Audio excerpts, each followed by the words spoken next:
Justice, Just Us, in the fall of 2012. Justice denoting the university's strong commitment to core value, which is integral to the mission of the university. Just Us is a call to action, encouraging Hammersmith, President of Metropolitan State University.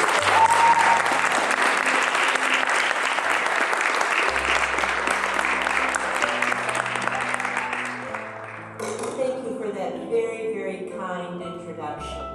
It gives me great pleasure to see all of you here this evening, and I'm sorry that some of you kind of are having to look into the sun. But what a glorious week we've had for Fall Fest, and what a glorious evening this is.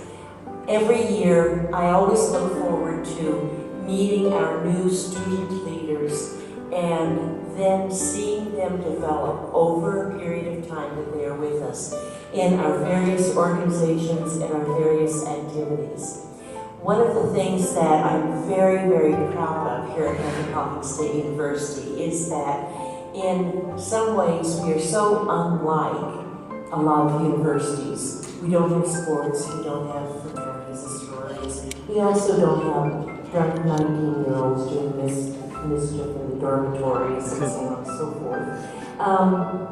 But we do have student life and student development. And our students bring together, I think, a much richer mix of experiences, backgrounds, and perspectives than at any of the universities I've been at previously. What I have seen is that through the opportunities here at the university to get involved in organizations or in causes or in activities, that students really have opportunities to develop their own leadership skills and to develop their group leadership skills. And I'm just so overwhelmed. I've been here, this is my 6th year, and I cannot tell you how impressed I've been with the things I've been able to witness that our students and our student organizations have done. Very responsive, courageous, very much in tune with my own value of social justice and making the world the kind of place we want our children, grandchildren, nieces, nephews, neighbors, and communities to be able to grow up in. And so I will look forward as we go into this year of getting to know you more individually and finding out what your particular interests are. And I'll really, really, really look forward to being with you as often as I can in your programs and in your activities. Thank you for being involved. Thank you for coming tonight. And thank you for sharing of your life with your fellow students and with the university community. Thank you so much. Good luck. Have a great year.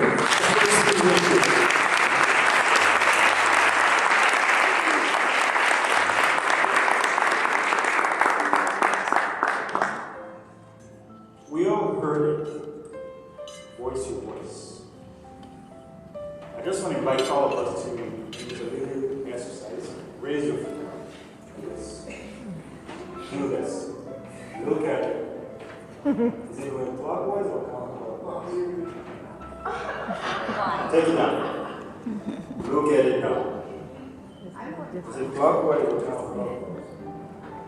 We can stand here and sit here the entire night. I was working for Soria, was the only staff. It's a really small nonprofit organization, just a small handful of volunteers and one staff. There was a community petition against Soria asking for the resignation of all board members and staff because there was a conflict about where the direction of Soria was going. That's not the first time it's happened. Through my work with Soy, I found that across the country people have moved to Minnesota for support of Soy. Our executive director, the past program coordinator, the need, and people have left to find community and then have come back just because of the sense of community and the building and belonging to something that you can cultivate is really important. It's definitely a challenge. I I've faced people out there saying it doesn't exist in the Hmong community. You came here to the U.S. and then you became Americanized and you became influenced to be queer. And then I asked them, being in Laos or being in Thailand, your homeland, have you ever experienced a transgender person, a person being queer, LGBTQ? Did you experience any of that? And those spill stories. So being queer is nothing new in the community. We have to just remind our parents and elders that this is not an American thing, and that this is real and true to our community, and we have to honor that. I think something really interesting too was a transgender woman in Milwaukee, Wisconsin was struggling with her parents' acceptance. So they did what they knew best. They had a shaman come in and do a ceremony. It's much like a pastor or priest coming in and doing an exorcism. And so when the shaman was done, he was surprised and he told the parents that, your son has two spirits, the spirit of the man and the spirit of the woman. And the spirit of the woman is stronger. And if you don't allow your daughter to be recognized as a daughter, then she will be spiritually sick. And so that's the one very rare situation I found where vision was blocking. Beside that, we're hearing more and more success stories and happy stories where parents and family are really accepting. Where another two friends of mine from Wisconsin, where the partner's parents purchased rings as a surprise gift and called their son's partner son-in-law Val. And so that was really, really heartwarming. So we do face challenges, but we also face success stories.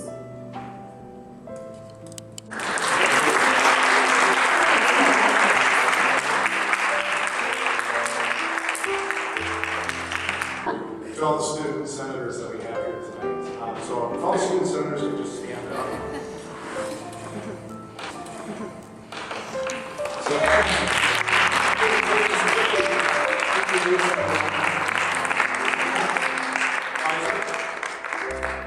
Lori Seme, August Piva, Abel Allen, Desiree Phillips. We've got Amber Ham over here, Ariel Waters, Max Farga, and Derek Yellen. So, any of these folks here tonight, if you have any questions about Student Senate, student involvement, they're all going to be here and we'll be charged with answering questions.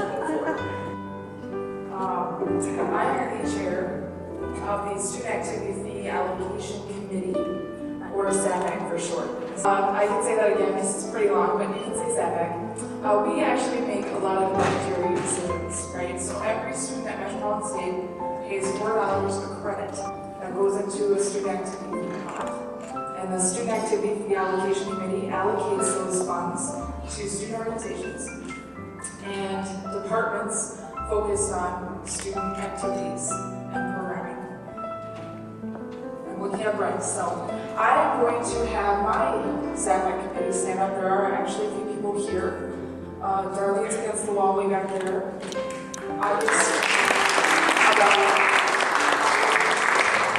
So those are a few of my members. So we are a committee of the Student Senate.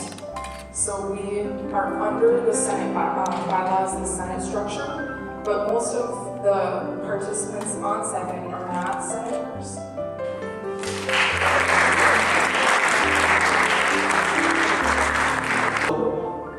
My name is Bill Nismanine. I'm the lead coordinator for the GEMS Leadership and Mentoring Program. Business. That's what success is we have this notion of what success is. So I really, I had a week to prepare. I didn't know what I was going to say, but I said yes. I'm probably not someone that falls within that category of success, that societal narrative what we have of what success is. But I decided to, what the heck, give it a shot, say yes. If you would ask me this, 4 years ago, I would have thought you were absolutely crazy. I would have thought you were insane. I would make every excuse not to be here tonight. A week, that's not enough time to prepare. No one's going to listen. I'm too young, too old, too thin, too fat, whatever the excuse might be. I would make it. Okay, any excuse not to be here tonight. But I am here, and I'm delivering the speech. Make use of it. Change the community. I know we can't change the world. It's not up to you. We can't, but block by block, second after second, we can change it.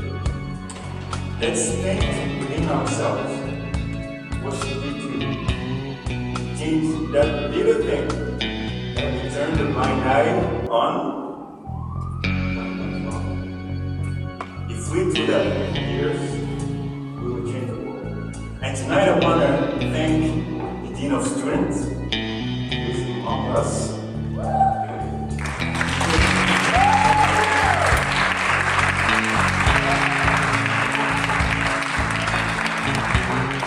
I also want to thank the Director of Student Life and Leadership.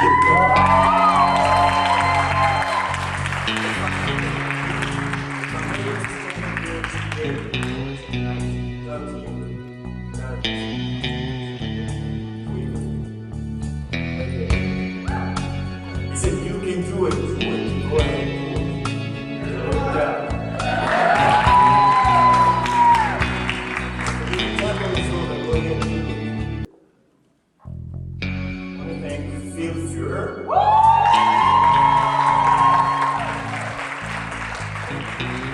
We also want to acknowledge certain great members.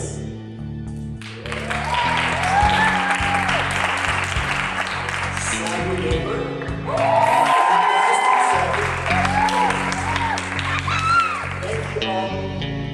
Thank you for coming and you are leaders. That's why you're here today. You are the one. You're the one. One block at a time will change it. Thank you very much.